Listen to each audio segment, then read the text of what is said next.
రాజకీయ పార్టీకి విస్తరించాలంటే 100% అన్ని రకాలైనటువంటి అంగబలంతో పాటుగా ఏదైనా బలమైన నాయకత్వం కూడా కావాలి.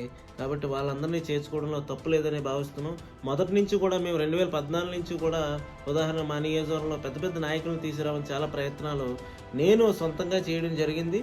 అప్పట్లో ఇప్పుడు టీడీపీ మన కూటమిలో ఉంది కాబట్టి మాట్లాడకూడదు. టీడీపీ నుంచి ఉన్నటువంటి వాళ్ళు కానీ, ఇటు వైసీపీలో ఉన్నటువంటి వాళ్ళు కానీ నేను స్వయంగా వెళ్ళి వాళ్ళు కలిసి కొద్దిమందిని వాళ్ళు ఇన్ఫ్లుయెన్స్ చేస్తారనుకున్న వాళ్ళని కలిసి తీసుకురావడానికి చాలా ప్రయత్నాలు చేయడం జరిగింది. కాకపోతే ఆ రోజు నాకున్నటువంటి జిల్లా నాయకత్వం కానీ, పవన్ కళ్యాణ్ గారు కానీ పార్టీ పటిష్టత మీద ఆయనకున్నటువంటి షెడ్యూల్ వల్ల ఫోకస్ చేయలేకపోయారు ఆ రోజున. కానీ ఈ రోజున చేస్తున్నారు. ఇది చాలా మంచిది.